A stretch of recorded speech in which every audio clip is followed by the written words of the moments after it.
Happy New Year! Magandang umaga po sa kanilang lahat. Ang ating scripture text sa araw na ito ay mababasa sa Psalm chapter 8, reading verses 1 to 9. O Lord, our Lord, how excellent is thy name in all the earth, who has set thy glory above the heavens. Out of the mouth of babes and sucklings hast thou ordained strength because of thine enemies, that thou mightest still the enemy and the avenger.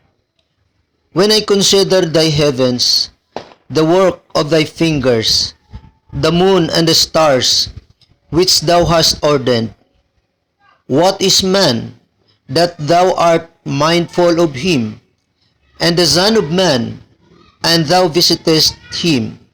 For thou hast made him a little lower than the angels, and hast crowned him with glory and honor. Thou madest him to have dominion over the works of thy hands. Thou hast put all things under his feet, all sheep and oxen, yea, and the beast of the field, the fowl of the air, and the fish of the sea, and whatsoever passes through the path of the seas. O Lord, our Lord, how excellent is thy name in all the earth. Let us pray. Mapagbiyayang Ama na sa langit, Diyos na buhay na makapangyarihan sa lahat, mapagmahal at maawaing Diyos sa bawat isa. Tapat at totoong Diyos, maraming salamat po sa magandang araw na ito na ipinagkaloob mo po sa amin. Maraming salamat po sa iyong katapatan mula noon hanggang ngayon. Maraming salamat po sa buong taon ng 2021 na kayo po ang patuloy na nag-iingat, naggabay at nagbibigay sa lahat ng aming pangangailangan sa araw-araw. Naniniwala po kami at patuloy kami na nagtiwala sa iyo na kayo pa rin ang tunay, tapat at totoong Diyos magpakailanman. Tulungan mo po kami na may magpatuloy na maging matapat at masunurin sa iyo at patuloy na magtiwala sa lahat ng mga pangako mo sa bawat isa sa amin. Sa aming pagpapatuloy, use our speaker as a channel of thy blessings and help us, Lord, to open our hearts and our minds as we listen upon thy word. Bless us, Lord. For all of these things we pray in the mighty name of our Lord and Savior Jesus Christ. Amen.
Good morning, First Baptist Church of Pildira.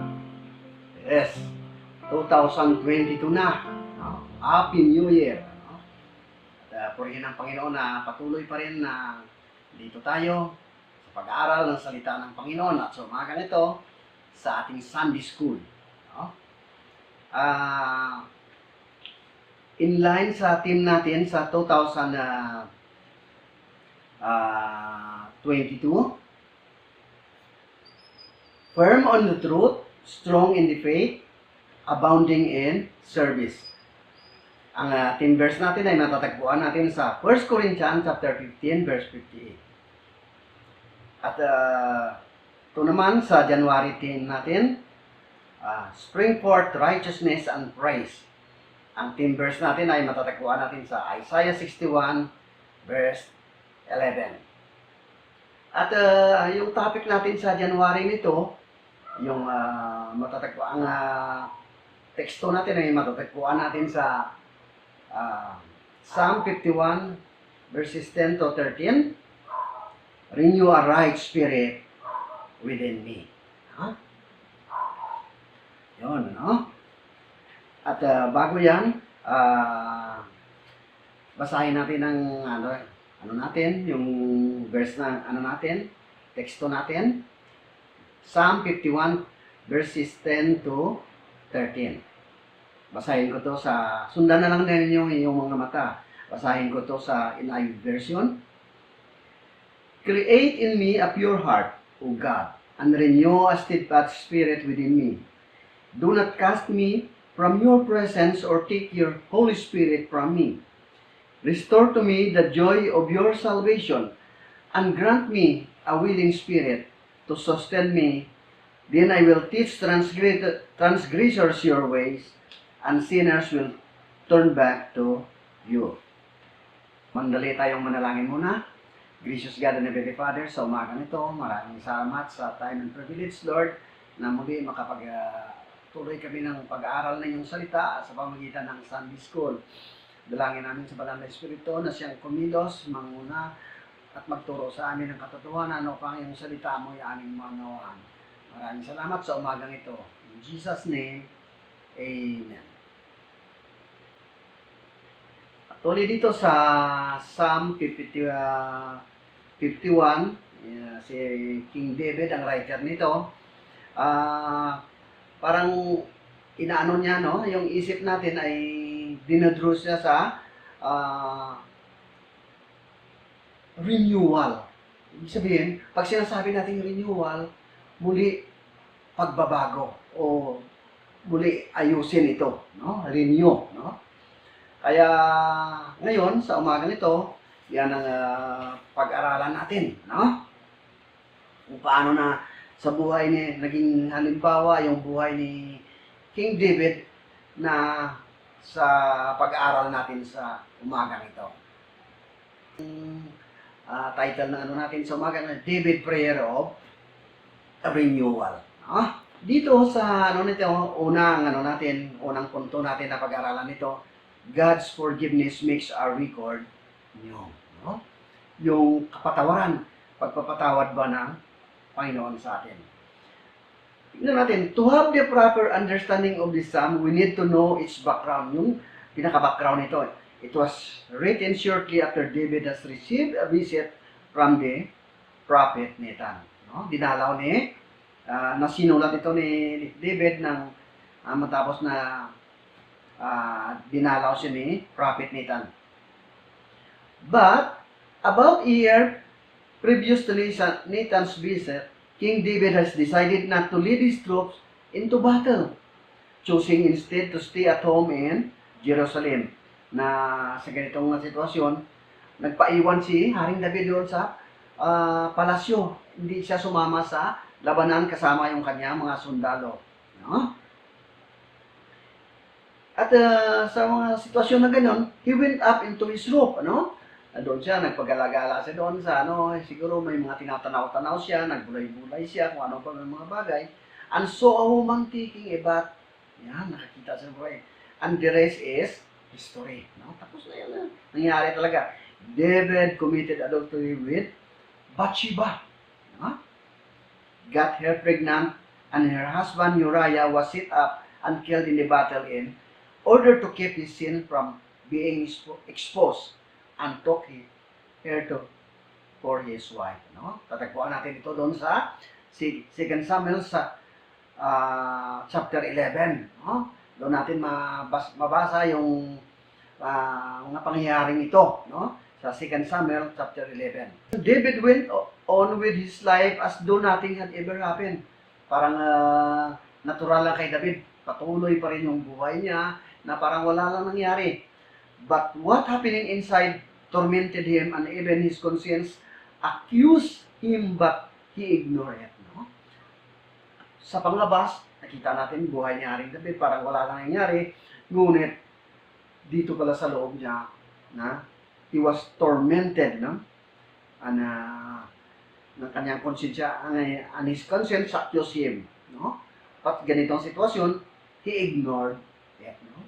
Ganito pala ang sitwasyon sa buhay ng isang tao. No? Nakita natin na alimba, nahulog sa kasalanan ng isang tao, no? Tapos patuloy lang ini-ignore ito, no? Para makita lang na parang baliwala lang nangyari sa kanya, no? At kaya dito, no? In Psalm 32, verse 3 and 4, sabi dito, sabi ni Haring David, sinulat din ito ni Haring David, sabi niya, my bones wasted away through my groanings. Day and night, your hand was heavy upon me. My strength was sapped as in the heat summer. No? Na yan, naramdaman niya yung tinotorment siya ng kanyang konsensya. Hindi siya mapakali, hindi niya manawaan kung ano nangyayari sa sarili niya. Dahil alam niya na nagkasala siya. Hindi tama ang kanyang relasyon sa Diyos. Ano? Yeah. We don't know why David would do such thing. No? Hindi natin alam kung bakit ginawa ito. Very likely it was the same thing that sometimes keep us from admitting our sins to God. No? Diba? Ganon din minsan tayo. Kapag nagkamali tayo, nagkagawa tayo ng kasalanan, parang may mga bagay na pipigil sa atin para hindi natin i-confess yung mga kasalanan natin. Maaari na isa dito ay sabi niya, others would lose respect for him. Maaari na pag nalaman ng iba na nagkasala siya, nagkasala ng adultery si King David, mawala ng respeto yung mga tao sa kanya. No? Sabihin ng mga tao, parehas lang pala tayo, di ba? Tayo mga mga mananampalataya, pag nagkasala tayo, di ba? Ganun din ang natin. Ang tingin sa atin, takot tayo dahil baka ang tingin ng tao sa atin ay mawala ng respeto yung tao sa atin. Ha? Kaya, ang dito, isa ito sa mga dahilan kung bakit ayaw mag-confess ni Haring David ng kanyang kasalanan. At ganoon din, he felt that this was too terrible sin for God to forgive. Alam niya na, napakatindi ng kasalanan na ginawa niya. At parang sa isip niya, napakahirap na patawarin ito ng Panginoon. No? Isa yan, mga yan ang bumabagabag sa kanyang kaisipan. Huh? Sabi nga dito, for whatever reason, David ignored his conscience and refused to confess his sins. Yan. Ano man dahilan, ano? Patuloy na ini-ignore ni Haring David ang kanyang konsensya at hindi siya, nag-refuse siya na i-confess ito sa Diyos. Ano? As his conscience was slowly dulled by being repeatedly suppressed and ignored, the faith that the Holy Spirit was created in him disappeared. No? Nakita natin na habang patuloy na yung konsensya niya ay parang lalong pumupurol, no? Saka, kumbaga sa kalos heart na di ba? Nakalyo na yung puso, At ganun doon, yung dating niya, yung pananampalatayan niya sa Diyos na pinagkaloob ng banal na Espiritu ay dahan-dahan na nawawala ito, no? Kung tingnan natin, David was unbeliever. Kung tingnan natin, no? Dead in his transgressions and sins. Di ba? Sabi sa Ephesians, dead in trespasses and in sins. Ganyan ang kalagayan ng isang hindi mananampalataya sa harap ng Diyos.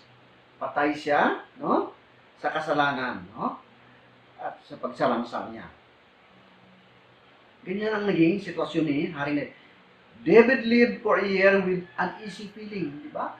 Kasi mula nang nagkasala siya, yung nangyayari ito, mga 1 year ito bago siya dinalaw ni Prophet Nathan. David lived for a year with uneasy feeling that things were not right between him and God. Yan. Iniisip niya na, hindi tama itong relasyon ko sa Diyos, no?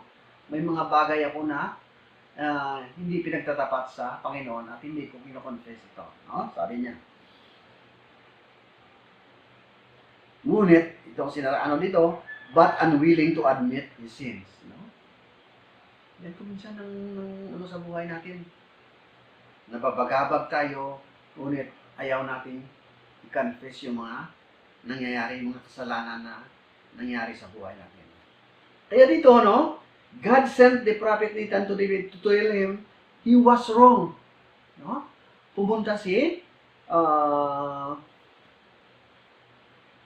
pinapunta ng Panginoon si prophet Nathan kay David para siya, no? Para pagsabihan siya na sa kanyang kamalian, yung mga bagay na hindi tama sa buhay niya. David lived for a year with uneasy feelings that things were not right him. No? Ganoon ang dito. Kaya pinadala dito si Prophet Nathan to tell him that he had sinned. No? Para sabihan siya na siya'y nagkasala talaga. Ang una, gumamit ng kwento si Prophet Nathan. Ano? Telling a story of a man who had many sheep, but went and stole his neighbor's one sheep to serve a guest for dinner, no? Sabi ni Prophet Nathan mayroon isang mayaman na marami siyang mga tupa. Ngunit ang ginawa niya, yung kaysa isang tupa ng kanyang kapitbahay, ang siyang kinuha niya. At kinatay ito at handa para doon sa kanyang bisita para sa dinner, ano? Dito, no, the story aroused David's anger and insisted that justice be brought upon such terrible man. Nagalit siya, no? Si Haring David. Nabasa natin doon, kung tingnan natin doon sa 2 Samuel chapter 11, no? Nagalit siya, no? Sabi niya, dapat na maparusahan yung tao na yan. Dapat bigyan ng hustisya yung tao na gawa ng kasalanan, no? At dito, Nathan looked straight to the king's eye and said, "You are the man." Sabi ni Prophet Nathan, hindi, ikaw yung tao na yun. Natatagpuan natin ito sa 2 Samuel 12, verse 7. No? Nakita natin to na natin sa 2 Samuel. Sabi ni Prophet Nathan, ikaw yung tao na yun eh. Yan. At sa sitwasyon nito, David broke down and confessed his sin, saying, "I have sinned against the Lord." No? 2 Samuel 12:12, no? Nakita natin, kaagad na, nung kinupronta si King David, sinabihan siya na, "You are the man." Kaagad na, wala na siya, no? Wala nang paligoy-ligoy. Inamin niya yung kanyang kasalanan. Sabi niya, "I have sinned against the Lord." No? No excuses for David as David say toward the beginning of the Psalm, yung natin dito sa Psalm 51 verse 4, sabi niya, "Against you only have I sinned and done what is evil in your sight." Actually, sa simula pa lang ng Psalm 51 inano na ni David yung pagkakasala niya, inamin na niya kagad, no? Yan, nakita natin na isang magandang halimbawa rin ito sa natin, ano? Pag tayo'y kinunompronta sa mga kasalanan natin, huwag na magpaligoy-ligoy pa, no? Amin kagad, no? Sabihin natin ang katotohanan sa harap ng Panginoon, no? And if David was direct in his confession, God was just as direct in His forgiveness. Nakita natin ng grace ng ating Panginoon, ano? Na pag tama yung puso natin, kaagad na isurrender natin yung buhay natin, yung kasalanan natin, mag-confess tayo ng ating kasalanan. Actually, immediate din ang sagot ng Panginoon, no? In 2 Samuel 12:13, sabi ng Panginoon, "The Lord has taken away your sin." No? Inalis na kagad ng ang iyong kasalanan, no? The Lord has taken away your sin. Napakaganda, no? Na maano natin, mapag-isip, bulay-bulay natin, mapag-isip-isipan natin na kung gaano kadakila ang ating Panginoon. Pag tama ang puso natin, tama yung paglapit natin sa Kanya, paghingi ng tawad, immediate din kagad ang Kanyang katugunan. Kaagad na patawarin tayo ng ating mga kasalanan. Kaya dito, no, as the result of God's forgiveness, the guilt David had been carrying and pain he had been suffering for the past year was removed. Di ba? Di ba ganyan ang naramdaman ng isang tao na may kasalanan ka? Parang may nakadagan lagi sa iyo na mabigat na bagay na hindi mo maunawaan.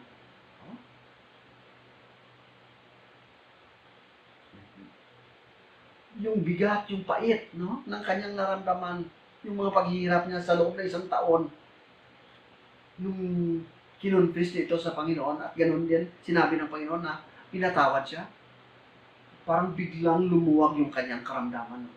Gumaan. No? It was in the response for this forgiveness that David asked God for renewal. Diba? Ito nga dito sa text natin, no? 10-13, no?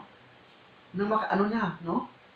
Para bilang tugon niya doon sa kapatawaran, sa forgiveness ng Panginoon, hiningi niya sa Panginoon na muli yung renewal, yung pagbabago, hindi lang yung panglabas niya, kundi sa loob, no?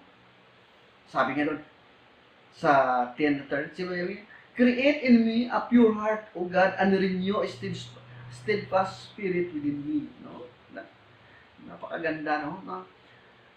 Ang ano pala sa buhay natin, pag alam natin na tayo pinatawad na ng Panginoon, dapat na may katugunan din tayo. May gagawin din tayo. May makikita rin sa buhay natin. We need to confess our sins to God. Kailangan talaga. Hindi pwede na hindi natin sabihin sa Panginoon na tayo nagkasala. Hindi pwede na mga tuwiran pa tayo. He wants us to come to Him and lay it all there. Nais ng Panginoon na ilatag natin ito sa Kanyang paanan. God wants us to confess all those sins because He has taken your sins away. Diba? Nung pinadala niya yung kanyang bugtong na anak sa Kristo Jesus upang mamatay sa cross ng Kalbaryo at dalhin ng lahat nating kasalanan,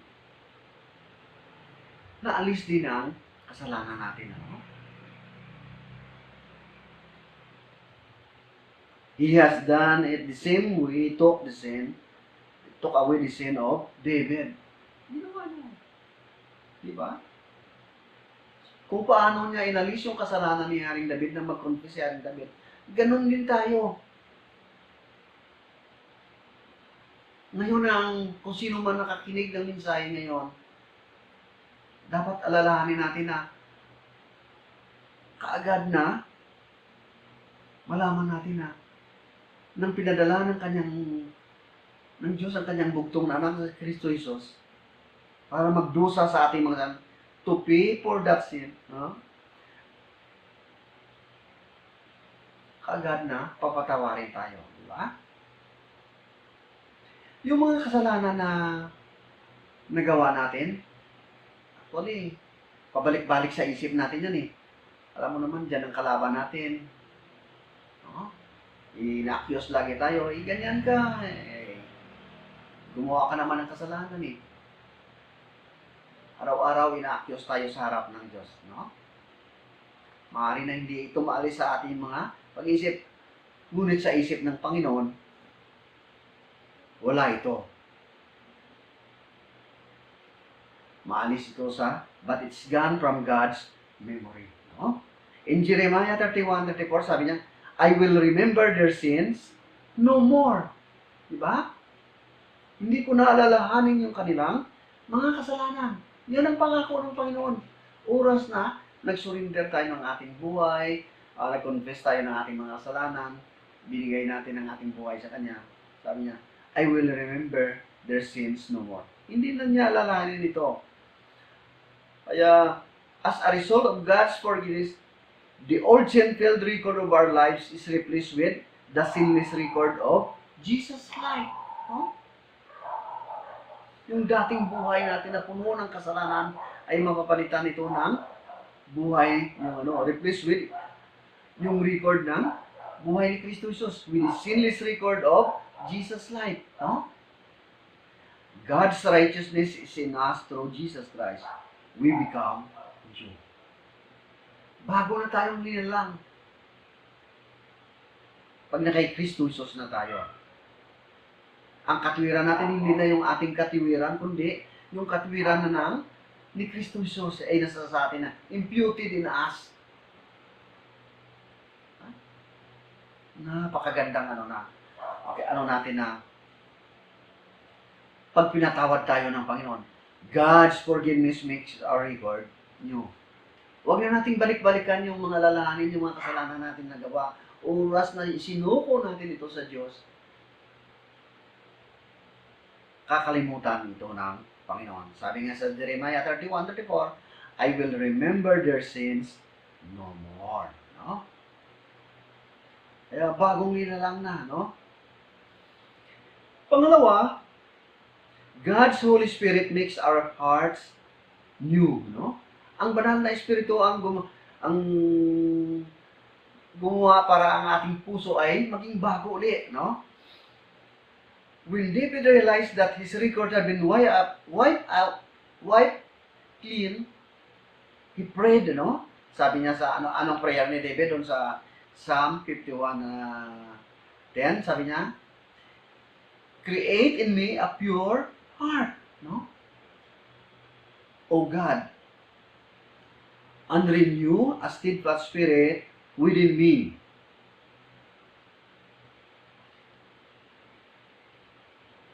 Knowing His forgiveness, David desired two things. Dalawa lang din desired ni King David nang malaman niya na pinatawad siya ng Panginoon. Sabi niya, gusto niya na to serve God with a pure heart. Gusto niya sa mga paglilingkod niya, tama yung puso niya. Kasi maaari naman na naglilingkod tayo, hindi tama yung puso natin para lang makita ng tao na naglilingkod tayo. Kung yung puso natin ay hindi tama, kaya yan ang dinidesign ni nanalangin si King David na, Panginoon, create in me a pure heart. Ibig sabihin, sabi niya dito, muli, bigyan mo ako ng bagong puso. No? Gumawa ka ng bagong puso sa akin. Pure heart, sabi niya. And renew a steadfast spirit within me. No? I-renew.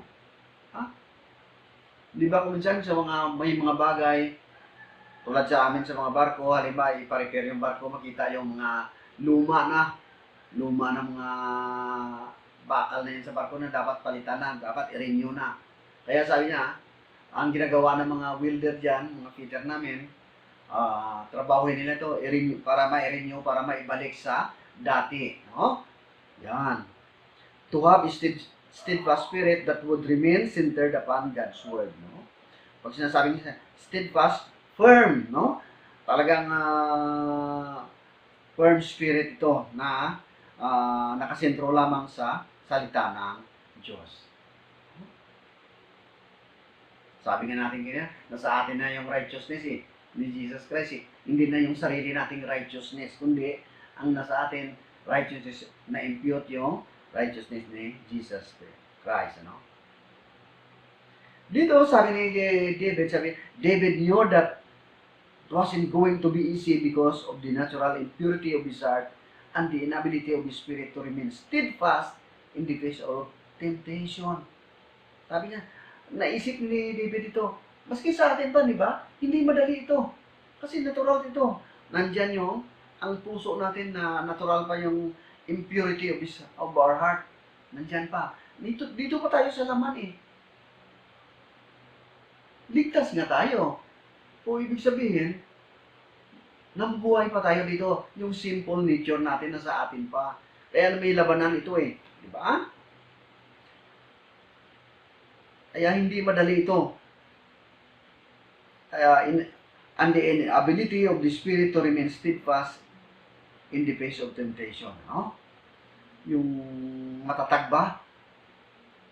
Na pagdating ng temptation, maging matatag tayo na harapin ito at tanggihan ito. No?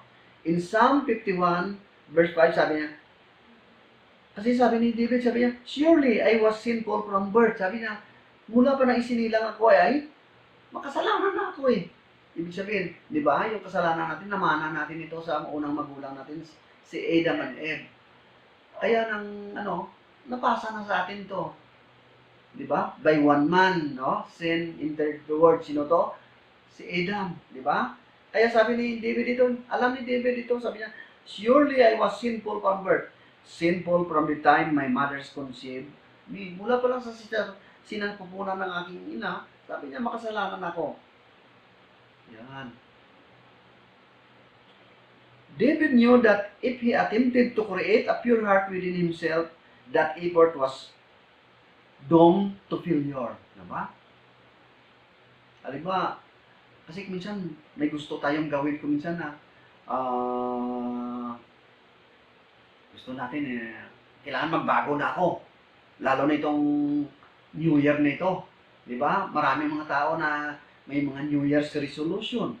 Diba? Kailangan, ganito na ako ngayon. Ibig sabihin, sarili na gawa ng tao. Sariling lakas. Po ang kailangan natin dito, yung lakas na galing sa ating Panginoon. Ang lakas ng Panginoon, ang banal na Espiritu. No? Ganun din, maging failure lang kasi, kuminsan may doon nga dati, may mga gumagawa ng mga pangako. Di ba? Dati yung mga sabi na renewal, may mga decolores pa nung una, di ba? O pagkalipas ng mga ilang linggo, tinatapon na naman kaldero, di ba? Nandyan pa rin ang bisyo, no? Kaya kung minsan gano'n ang sa buhay natin, na sa sarili nating pagsisikap, maging failure tayo. Panandalian, yes. Mangyayari yun maayos. Ngunit, in the long time, talagang failure ito. No? Many are the times that we are told ourselves that we are going to live a pure life. Ilang pieces natin, pinangako natin yan na mamuhay tayo ng malinis, no? Many are the times that we are resolved to be steadfast in spirit, resolving to find strength and steadfastness within ourselves. No? Pang sarili natin. And while those efforts have at least succeeded for a while, they don't succeed long. Maging failure ito. Hindi pang habang buhay ito. Kaya kailangan natin ng tulong. Araw-araw kailangan natin ng tulong ng banal na Espiritu na siyang kumilos sa atin. Maglinis ng ating mga puso. Like David, we need a new heart. Tayo rin mismo. Ang lesson natin ngayon, yung buhay ni David ito. Paano tayo? No? We need a new heart, a heart created by God. No? Just as we need God to make our old sinful record new, we need God to make our hearts new. Diba? Pinatawad na tayo ng binago na yung record natin Wala na yung mga dating kasalanan natin. Ngunit, araw-araw namumuhay tayo dito sa mundong ito. Hinaharap natin yung mga maraming mga temptation sa buhay natin. Kaya kailangan natin ng bagong puso na galing sa Panginoon upang maging maayos ito. We need God to make our hearts new. Kailangan natin ng Diyos para mabago itong puso natin. David had both been humbled and found a new appreciation for God's presence in his heart and life that expressed with it. Nagkaroon may plea siya sa Panginoon, sabi niya, do not cast me from your presence or take your Holy Spirit from me, no? Yan. Kasi alam ni David na kailangan niya yung presensya ng banal na Espiritu sa kanyang puso. No? Sabi niya, do not cast me from your presence or take your Holy Spirit from me. Hindi na siya tulad dati, tulad ni Peter. Di ba si Peter, ano sabi ni Peter? He was no longer saying like Peter, I will never leave you. Di ba? Nung kaharap ng Panginoon na malapit nang ipapako ang ating Panginoon sa krus ng Kalbaryo, sabi ni Peter sa Panginoon, Panginoon, hindi kita iiwanan. I will never leave you, Lord. Ngunit, anong sabi ni David dito? Lord, never leave me. Mayroon siyang plea, no? Pakiusap sa Panginoon na, Lord, huwag mo na akong iwanan. Huwag mo akong iwanan. Kasi kung yung pangako natin sa Panginoon na hindi kita iwanan, talagang, si Peter nang pinangako niya yan bagsak siya. Diba? Iniwanan niya yung Panginoon. Kaya, tayo ang dapat na tumawag sa Panginoon at sabihin natin sa Panginoon na, Lord, huwag mo akong iwanan o alisin yung Holy Spirit sa akin. Di ba? Yan. Di ba si King Saul? Ano nangyari kay King Saul nang inalis ng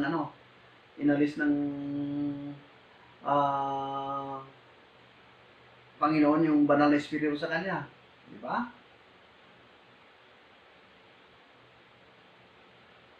Kaya nakiusap si David sa Panginoon. Lord, huwag mong alisin ito sa akin yung banal na Espiritu.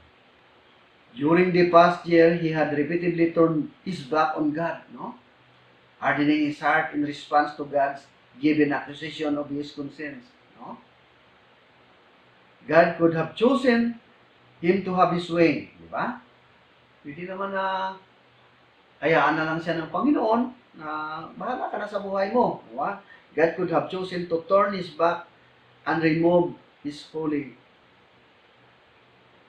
Spirit entirely from him. No? Ngunit hindi ginawa ito ng Panginoon. No? Nakita natin yung grace pa rin ng Panginoon. Matyaga pa rin ang Panginoon sa atin. Maski alam ng Panginoon na kung saan katigasan na ng ulo natin, patuloy pa rin na nagtsatsaga ang Panginoon. Inaantay niya na bumalik tayo sa Kanya. Diba? Kaya dito ngayon, anong natin sa atin dito sa buhay natin bilang mga mananampalataya? If you ever have time in which you remove yourself from God's presence, then return and realize how good it was to be filled with the faith and Holy Spirit again. Diba? Kung isip-isip mo na lumayo sa Panginoon, dapat bumalik ka na agad. No? Ma-realize mo na napakaganda ng buhay na may pananampalataya sa Diyos at ang indwelling ng Holy Spirit ay nasa atin. Then, He will restore the joy of His salvation in you. No? Sa simula pa lang, di ba? Gaano ba kakasaya ang buhay natin o nang una nating tinanggap ang ating Panginoon. Tapos nung dandahan na lumalayo na naman tayo sa Kanya.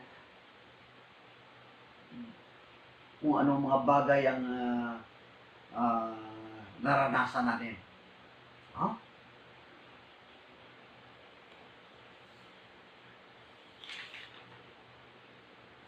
Then He will restore the joy of His salvation in you, creating a new heart and renewing a steadfast and willing spirit that will sustain you, even the devil, the world, and your sinful nature attempt to battle against you. Diba? Yan ang natin dapat na magkaroon ng steadfast, no? Ibalik uli ang kagalakan natin sa kaligtasan na natamo natin sa Panginoon. At ganoon din, mag-create ulit ng bagong puso. And renewing steadfast, no? Pag sinasabi, firm and willing spirit that will sustain you even the devil, Yan ang kalaban natin eh, the devil, no? The world, di ba? Ano bang mga takbo ng sanlibutan ngayon, mga alok ng sanlibutan? No? Mga bagay na inaalok sa atin ng sanlibutan. And your sinful nature, yes, yung sinful nature natin, dito pa rin sa atin eh. Dito pa tayo sa mundong ito eh. Ang salvation natin maging buo na lang yan pag nasa langit na tayo. Pag nag-rapture na. Ngunit hanggang dito tayo sa lupa, yung namumuhay pa rin dito tayo sa laman. Yung laman natin, yung sinful nature na namana natin sa unang magulang natin. Kaya yung inihingi dito, yung steadfast and willing spirit, para mapaglabanan, no? Nandyan sa mga paglabanan natin yung mga temptation ng diablo, ng sanlibutan, at yung sinful nature natin. Yan. Purihin ng Panginoon. Ano? At pangatlo, hindi lamang yung God's forgiveness makes our record nyo. Pangalawa, hindi lamang God's Holy Spirit makes our hearts new. At pangatlo, at panghuli nating talakayin ngayon, our new heart makes our lives new. No? Yung bagong puso natin, naging bagong buhay rin tayo natin. No? When God, the Holy Spirit, has created in us a new heart, a new attitude, there can only be one result, no? A new life. Bagong buhay, bagong nilalang. Diba? At anong mangyari dito?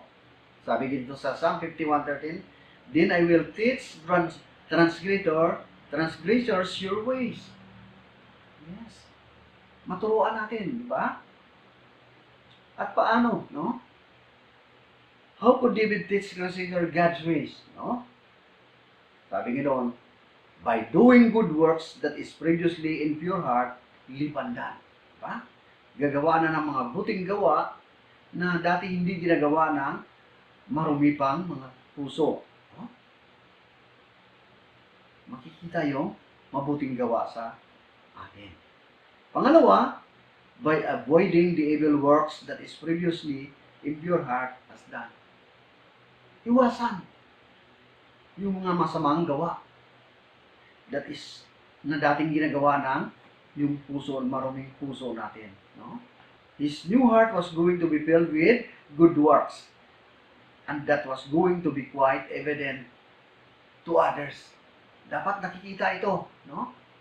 Nakikita ito sa atin. Di ba? Dapat na pagbagong nilalang na tayo, dapat nakikita na ito sa buhay natin. No? This would provide him with the opportunity to teach transgression the most marvelous things about God's ways. No? Ito ang mga opportunity na maging testimony ang buhay natin sa mga hindi mananampalataya. Paano yan kung ang buhay natin hindi naman,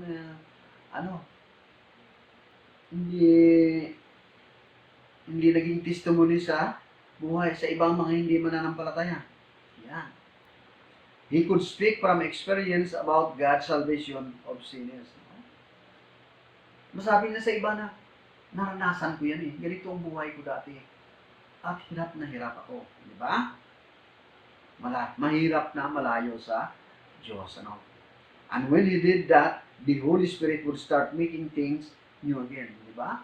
Pag ginawa natin ito, patuloy na kikilos din ang banal na Espiritu. No? Kasi hindi makagawa ang banal na Espiritu sa buhay natin kung tayo mismo rin ay hindi pagamit sa banal na Espiritu. As those who came and heard his testimony of how God has made his record new, the Holy Spirit would be making their heart new. They will also share their testimony to others how God works in their lives. Di ba?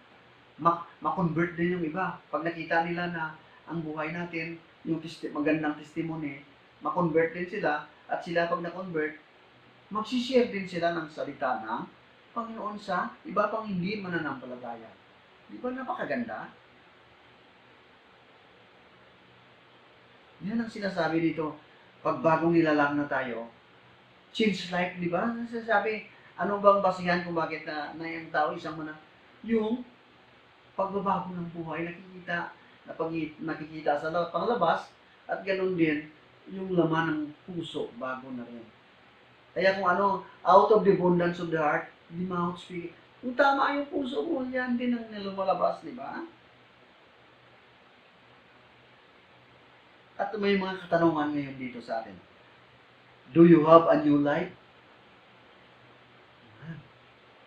Do you teach transgressor God's ways through your words and actions? Tinuturuan mo rin? Yung sabi nga dito, sometimes we do, and sometimes we don't.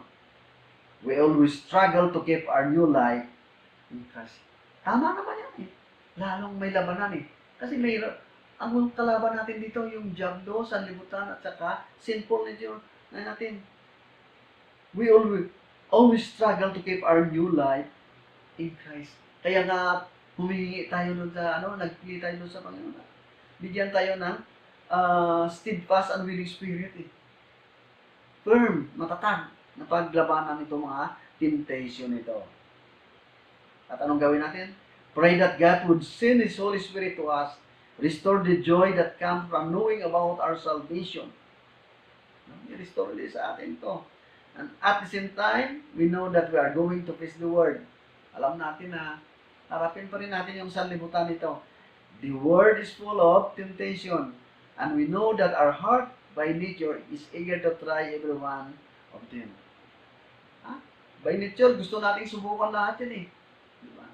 Eh bakit yan minsan maraming mga nahulog sa kasalanan ngayon? Diba? Kasi gusto subukan eh. Lahat ng mga bagay. So pray that God would take that heart and make it pure. Panalangin natin na ang pusong ito ay linisin ng banal na Iswa. And He would give us steadfast spirit to resist those temptations and to do His will. No? Ma-resist natin yung temptation at masunod natin yung kalooban ng ating Panginoon. No? Pagmuli, sabi nga dito, rejoice that God the Father has given us a new clean record through God the Son. Diba? Pray that the Holy Spirit would continue to create in you a new pure heart. At dito, natin, then live and rejoice in a new pure life. Mag-rejoice tayo, no? Mamuhay tayo, no? Sa bagong buhay natin. Yung malinis na pamuhay sa harap ng Diyos. Let us pray. Father God in heaven, sa umaga nito, patuloy na nagpupurit at magpasalamat kami. Thank you, Lord, sa umaga nito. Thank you sa tinuro mo sa amin. At nawa sa loob sa bagong taon nito, magpatuloy kaming maging matatag sa pagharap ng mga pagsubok, mga challenges, Panginoon, ang mga temptation na darating sa buhay namin sapagkat alam namin, Panginoon, na hindi tumitigil ang kalaban namin na gagawin ito. Maraming salamat, O Lord, sa umaga nito through King David's life. Nakita namin ang katotohanan na mahirap pala pag mapawalay sa iyo, Panginoon. Kaya, Lord, thank you sa kapatawaran at muli na nabago ang record namin sa iyong harapan. Kinalimutan mo na yung mga kasalanan namin at patuloy na gumagawa ang banal na Espiritu sa buhay namin upang patuloy na maging malinis na gagawa kami. At ganoon din, ma-enjoy namin ang buhay namin, Panginoon. Maturuan din namin yung mga ibang mga transgressors upang kung anong buhay namin dati, yung testimony namin, maging halimbawa ito sa kanila. Maraming salamat muli, Lord. In Jesus' name, Amen.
For our Sunday School closing prayer, let us pray.